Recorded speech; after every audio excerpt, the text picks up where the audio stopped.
Welcome to Brother Owl's Garden. I'm Brian, and I honor your presence here today.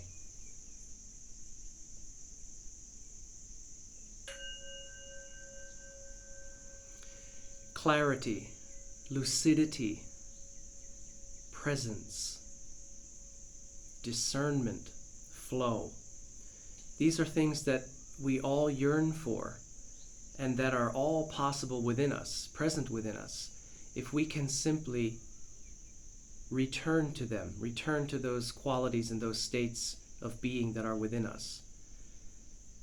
And this can be done not so much by striving and struggling and working really hard and agonizing towards some projected goal above and beyond yourself. That's usually the wrong approach. It's not usually effective.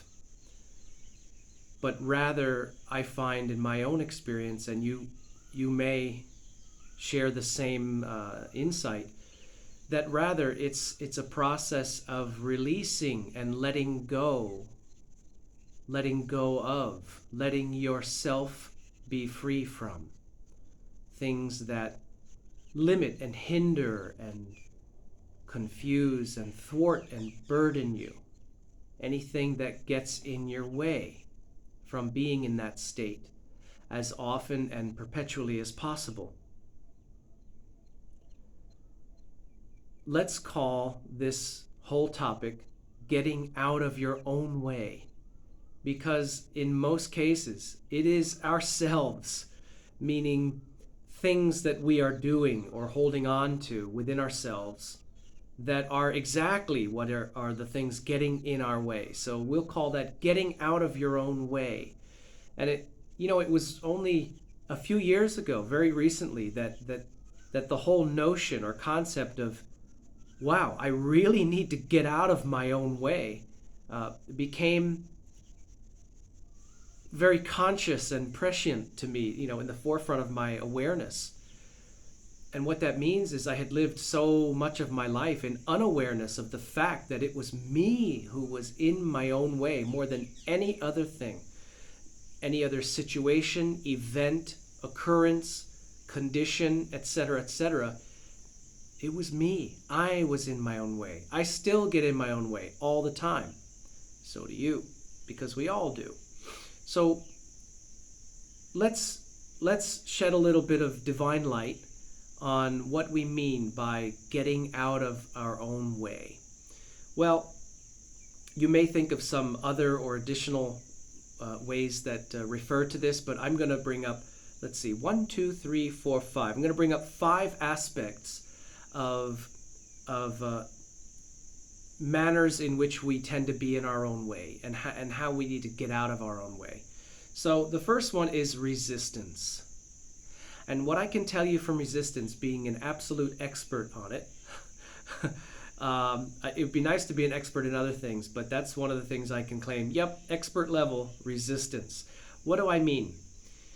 We are exerting energy against, we are exerting energy against the flow of things within us. This might be due to a fear of change.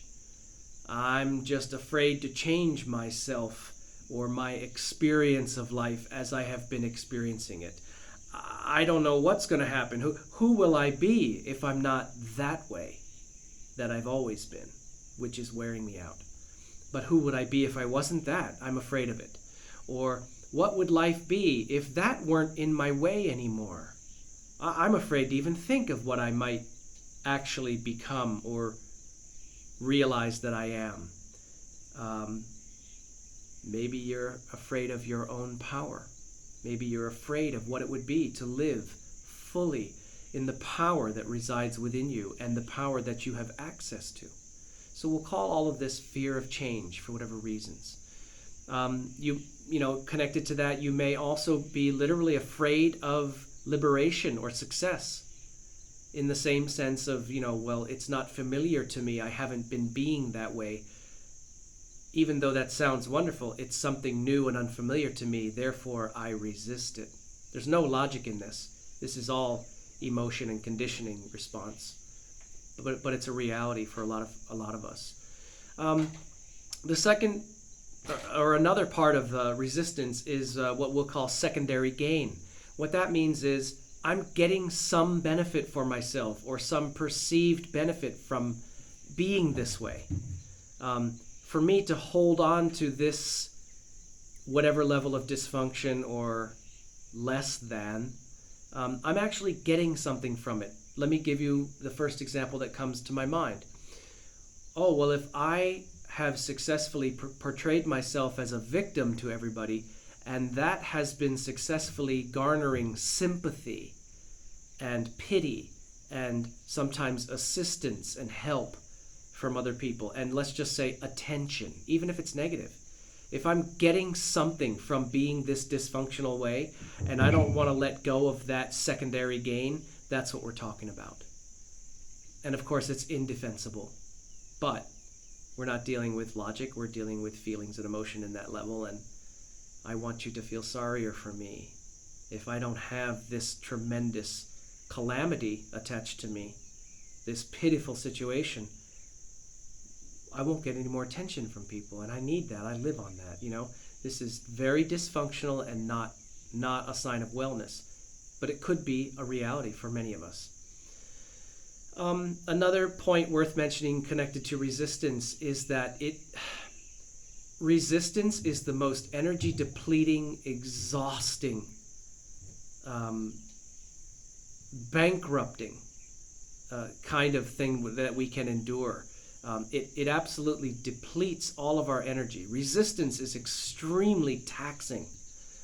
And so if we are in a very high degree of resistance, we may have actually exhausted and depleted ourselves to the point where we just don't have the gumption, the get up and go. We just literally don't have the motivation to get up and face what's going on and identify it and make peace with it and resolve it and transcend it. Gee, that sounds like a lot of work when you're absolutely tapped out. So resistance is utterly exhausting and always requires more energy than actually doing or working through something. Facing our issues, as exhausting as it can be, and I will admit that it is sometimes hard or tiring, I will admit that. Others may disagree with me. I'm basing my understanding on my own experiences. But as tiring as sometimes those could be for us, resistance is always far more depleting and less than it's below zero as far as its value. It's a minus without any plus. It's fruitlessness with the expenditure of our energy. So we didn't get anything for it, and we also lost our energy. So resistance is astonishing in its power to deplete us and to keep us kind of stuck. So we need to get out of our own way. We need to let go of that resistance, find out within us what is the cause, make peace with it, and literally release it from our being. Another aspect of getting out of our own way, something that gets us in our own way, I should say, is what we have referred to in the past as perfect pictures. That term is courtesy of Rick Kenyon, a good friend of mine, who's been a guest on Brother Owl's Garden already, and will be again. You can call it what you want. We're just calling it perfect pictures. By that, what we mean is idealistic images of what we believe things must be like or how we must be. You could just call it images of idealistic characters, if I don't be that way, then I'm a bad person. If I do that, that makes me worthless. You see, if I don't do it this way, that means I'm undeserving of love. Whatever formula or belief you have been harboring, which can be woven into your DNA, which is it must be this way, or I must do that way, or it's a negative, then that's a perfect picture. And it may or may not be literally true, and it may or may not be something that you wish to keep after having identified, examined, and considered it. But most of them are nonsense. They're false. They're unnecessary. They are prerequisites that we have projected upon ourselves, which are not true. But they are powerful, and they hold sway over our behavior because we say so, because we give them our power. But they're probably, in most cases, totally untrue. I need to constantly give, and listen to this person's whining and complaining and dumping on me all the time, because if I don't, well, that means I'm a cold, uncaring, callous person. Without too much introspection, we can see that that's actually not true, because it eliminates you from the compassion circle. And so you see, perfect pictures, idealistic beliefs about ourselves and about the way things must be, which can totally get in the way of our transcendence and resolution and healing. Okay? Another one is, I have to be careful how I say this one. We have the meddling intellect. The meddling intellect. I'll just give you an example of how my meddling intellect likes to meddle. Well, Brian, here's the situation.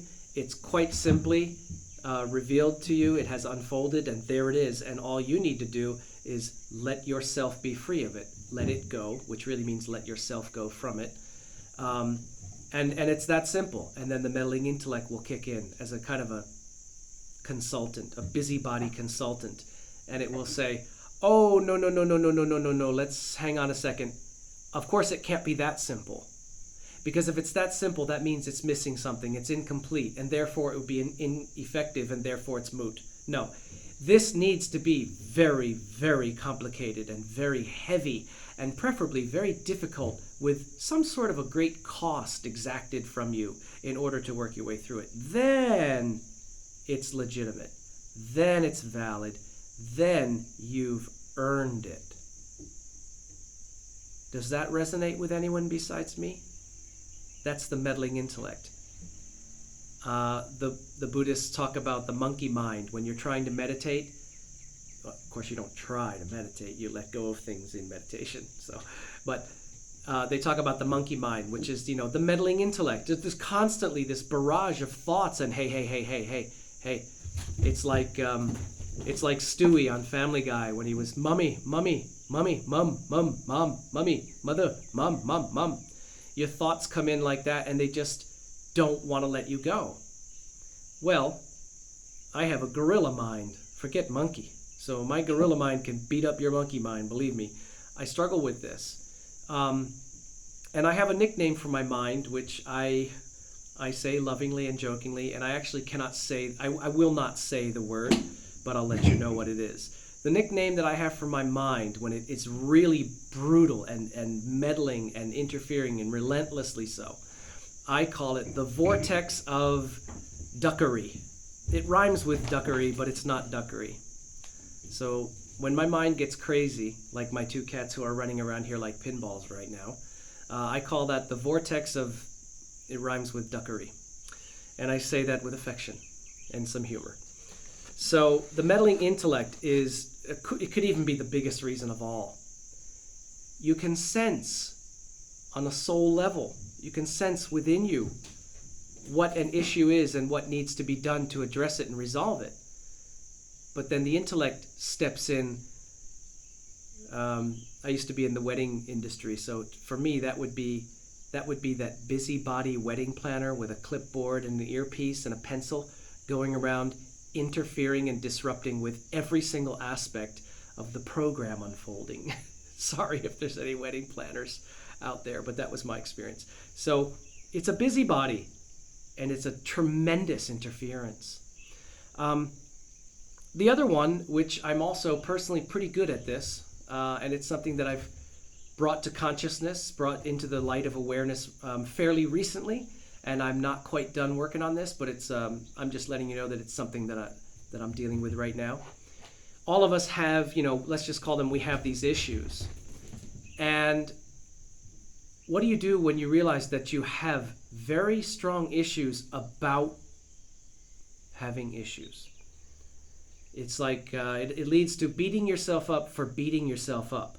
So, you recognize that you have some issues, we all do, but then you have issues about the fact that you have those issues. And that having issues about the issues is more depleting and draining and counterproductive than even having the issues. And I think that what motivates that, or what enables that, is some remnant of judgmentalness, condemnation, self-criticism. Some degree of that is still operating within you, perhaps a great deal of that, and perhaps very unconsciously until you've realized it. So when you've realized it now, that your issue is the fact that you're having issues about having your issues, okay, that whole train needs to be taken off the track, all right? And that's also very connected to the last point, the fifth point of things that get in our own way, or how we get in our own way. There is some degree or another of a lack of self-acceptance. We have not quite yet truly made peace with ourselves, within ourselves yet, in order for those things to kind of perpetuate. So it's okay, we're all here. We're all here working on these things.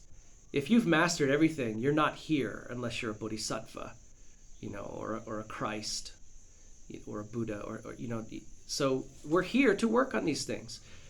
And if there is some people will disagree with me using this word, but it works. If there is some what we could call ugliness within us still, some yuck that needs to be untangled, okay, gently, lovingly, and wisely, of course.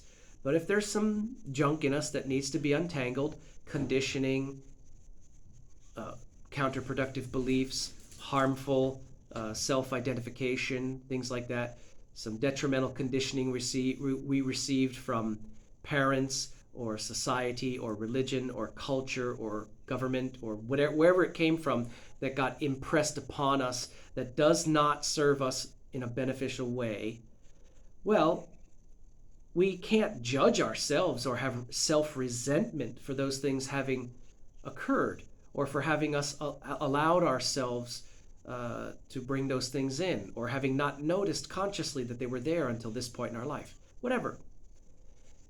Judgment, criticism, condemnation, resentment, self-loathing, there's just no place for those things. Divinity doesn't even give us that. We don't get that from divinity for having had those things happen, or for having done those things in some cases. And seriously, think about it. If divinity, the highest being, the supreme beingness, does not condemn us for the errors of our ways, because we're learning and that's what we do, then seriously, who are we to impose that judgment, condemnation, and criticism upon ourselves? Yet we do it because we constantly forget, need to be reminded, and return home to our true state of being, which is a calm, clear, content awareness and love. So if we can get out of our own way, which again is a matter more of the feminine, more of the releasing, the letting go of and letting ourselves be free from all of the issues we talked about, the various forms of resistance, fear of change, fear of liberation and success, getting something more out of it, the secondary gain aspect, sheer exhaustion from the resistance is valid, but does not need to be perpetuated, can be let go of. Because when the resistance goes, the energy returns back to you. The perfect pictures, idealistic beliefs about who I must be, what I must do, or else. Having issues about having issues, the judgment and condemnation about that, being affronted by yourself, the meddling intellect, the gorilla mind, the vortex, and the incomplete degree of self-acceptance. And when I say acceptance, I don't mean tolerance and, okay, I'll deal with it.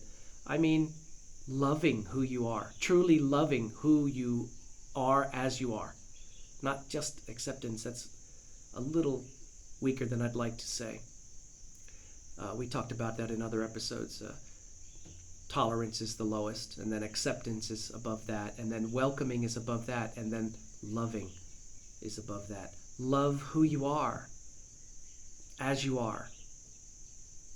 So if we can untangle those particular issues with a focus on those particular issues within us and how they may have been affecting us, it is then that we can get out of our own way.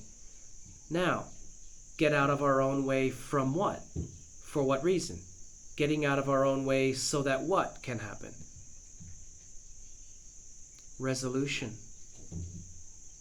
healing, and transcendence within, which will lead to a divine level of discernment and welcoming all that comes to you in your life, and then entering into that divine flow of living for the result of the divine fruits that come from living and being this way. You have a direct energetic impact upon thousands, hundreds of thousands, and potentially even millions of people according to the vibration that you choose or are able to raise yourself to.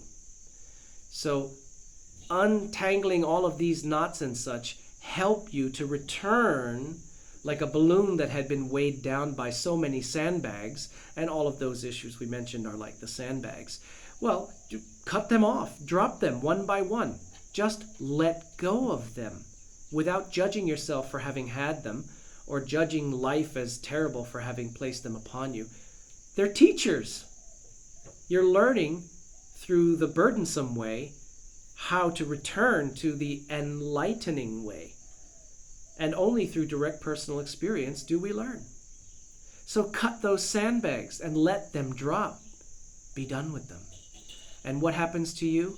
You ascend. You rise in your frequency, clarity, and quality of vibration, and you are emitting that out to the whole universe. And the higher your vibration is able to go, the exponentially more people around you are being directly benefited by your increased vibration.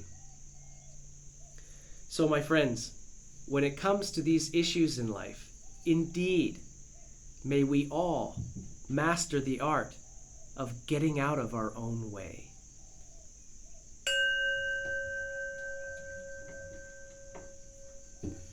And may we always remember and always be